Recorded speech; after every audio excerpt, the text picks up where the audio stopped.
Panasonic VX1. I did a review of the Panasonic WXF1, but besides a couple differences, is exactly the same image quality as the VX1. I'll put the link to that review below. I'll try not to cover the exact same features from that review on this camera. So if you want to see more in depth of this camera, just click on that link and watch that review. It applies to this camera. So a few of the main differences between this one and the WXF1 is that the WXF1 has a lens ring here, a ring that could function as a focus wheel. It could function as exposure. You could program it what you want it to do. It also had an EVF, which this does not have an EVF. There's no other viewfinder. You have to use the LCD for this to function. And this also had a dual. This was more of a gimmick, but on the LCD of the WXF1 was another camera that could be used to have a picture-in-picture so that you can shoot yourself while you're shooting your children, or I don't know what they expected people to use it as, but I thought that was a gimmick. And it was also, I think, $1,000. Yeah, it was $1,000. This is $800. So for $200 less, you don't need that stuff. I miss the wheel up here, the focus ring. I wish the ring at least carried over. I don't mind not having the EVF because the EVF on the WXF1 was garbage. This one, I just wish it had the ring. Other than that, though, it's pretty much the same. Oh, and there were some function buttons. So the WXF1 had some buttons down here that allowed you to quickly, with a push of a button, select different settings. But that's gone now here. This is primarily a touch screen. Here are some other buttons you can push. There's the selector between camera and picture, your footage. There's your on-off switch. Here's your single SD card. HDR, Wi-Fi, HDMI out. It's a USB right there. On this side, you have this is your DC power and your headphone jack. And then up top here is a 3.5 millimeter microphone jack. Up here is a secret compartment where you have a cold shoe. There's no electronic components. This is just to put accessories like a light, powered microphone, shotgun microphone that you can plug in here if you wanted to. Same as the WXF1. When you purchase this camera, you get what you see here, plus a USB charger. You have to charge the batteries in the camera when you plug it in, which this is what a lot of cameras do. A lot of camera manufacturers expect you to charge the battery in the camera. This small battery lasts pretty long. I think I got about 90 minutes, a little over 70 to 90 minutes off of this small little battery. You can buy other bigger batteries, third-party batteries, you can shoot 3 hours all day on this. The power consumption of this camera is pretty low. You can shoot UHD 4K at up to 30p. You can also shoot 24p. And then if you want to shoot 60 frames, you have to use HD. So you can shoot HD in 60 frames or 24 frames. You can also shoot at 60p, but at lower bit rates and in different formats. The highest bit rate is 72 megabits and in 4K. And then when you go down to HD, you're shooting 50 megabits or 28 megabits. There's different flavors that you can choose. You can select in the menu. Let me turn on the camera here. It's got a built-in lens protector here, so it just opens up when you turn on the camera. The lens here is exactly the same as the WXF1. It's a 25 millimeter to 600 millimeter zoom lens when you're in UHD 4K.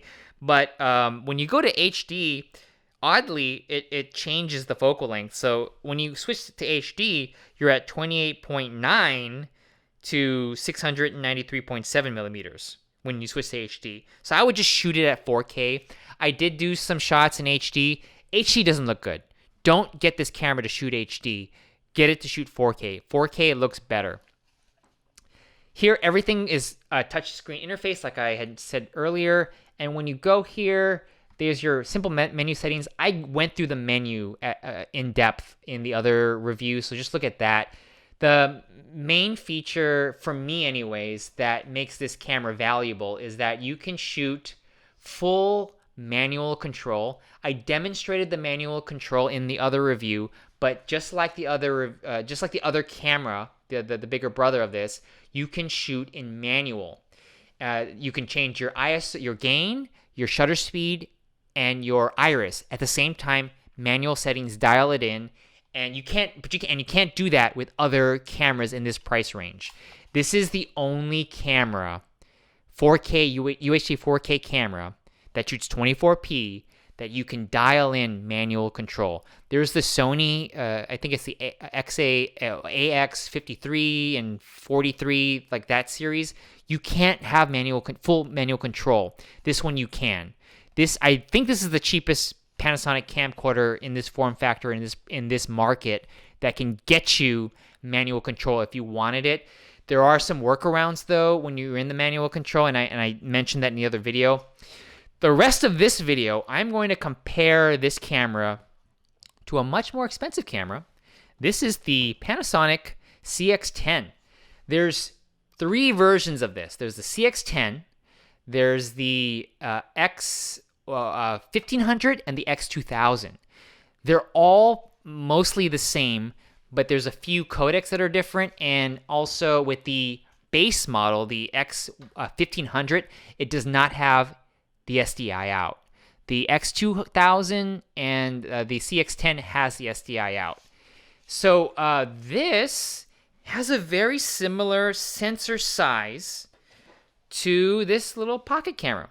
This was released a little later, so it has better technology in it, more manual features, more for the professional at a $2,500 price tag compared to $800. But I was curious of, could I shoot this side by side? This could be my A camera and this could be my B camera, and could I intercut the footage? Short answer is no. There is a difference, but I thought I could get away with it, so I'll just show some test footage, differences between these two.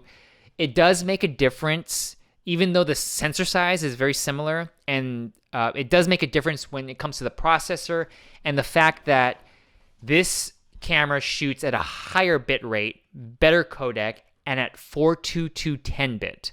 422 10-bit is a huge game changer when it comes to these camcorders, and it just makes the footage, the image quality, far superior than a camera that's shooting 8-bit with a low dynamic range, even though the sensor sizes are very comparable. Here's the VX1 versus the CX10. They're both set to UHD 4K at 30p, and I have them set to daylight white balance. It's 1/60th shutter speed, both of them. The VX1 I have on manual exposure mode, and I have it on 0 dB, but the aperture's all the way wide open, and it's all the way zoomed out, so they're both at their max aperture. And the CX10 is also 1/60th shutter speed. I chose a neutral, just the out of the box picture profile. There's no special picture profile on the CX10. I'm shooting 420 on the CX10. I'm not shooting 422. So this is what both cameras look like, sort of out of the box. To my eye, it's not very low light, but to these cameras, because they're not big sensors, it does look very dim. So I'm gonna raise the ISO or the gain on these cameras to show you how bright they can be in low light and what they look like with the gain, with the amount of grain that is added to the picture as I increase the decibels of gain. So I'm going to start with the VX1. So right now it's here's at 3, 6, 9, 12, 15, 18. 18 dBs of gain is as high as the VX1 can go. Cannot go higher than 18 dBs.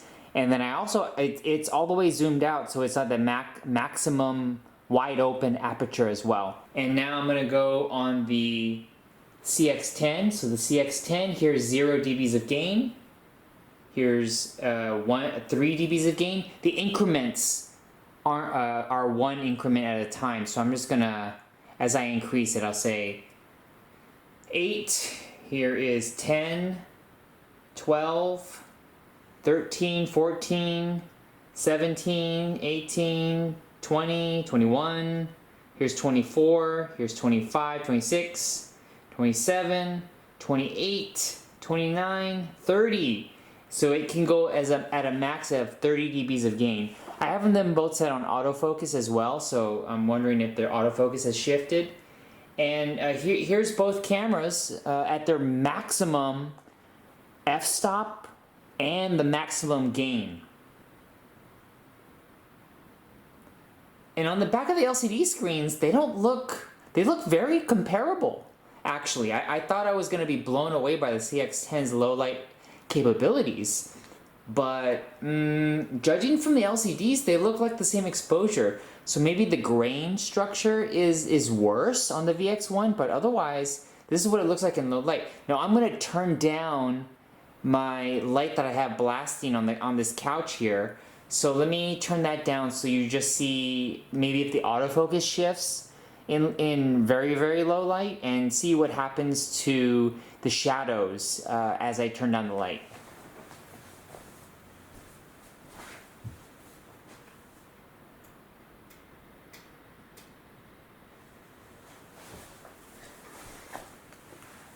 Alright, now I would say this is pretty low light. I can still see, with my eyes, I can see fairly well, so it's not very low light where full frame DSLR with a wide, f2 lens could see in the dark. I can see very clearly, and I'm curious what these two cameras are going to look like in this low light with the max decibels of gain. I wouldn't go this high if I was doing a client job, but just to see how these cameras compare with each other, the colors and everything about it, just sort of natively. I haven't dialed in that much on the CX10. And the VX1, you can't really dial in much colors. You can pretty much just shoot this way. You can't really shoot anything else. Now this is an f2.8, shooting really close to the dog. Everything's on manual exposure, manual white balance,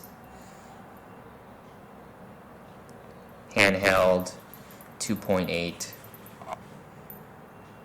Here's the CX10.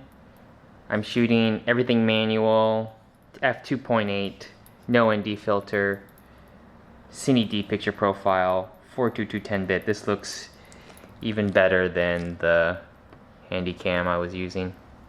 Now I'm shooting on the Panasonic CX10. This is 422 10-bit, 30p, 150 megabits, shooting Cine D picture profile. I didn't really tamper with the Cine D. It's regular default Cine D. It is the default daylight white balance. I'm at 160 at shutter speed, f4, but I have an ND 1/4 on. It's the first level of ND, and it looks like it's doing the dynamic range is pretty good on the CX10, even though it has a small sensor. Let me zoom in. Yeah, at f4 with the ND, this is really good dynamic range, and you can see in contrast, I'm shooting the exact same image, and you can see that there's a difference in the dynamic range.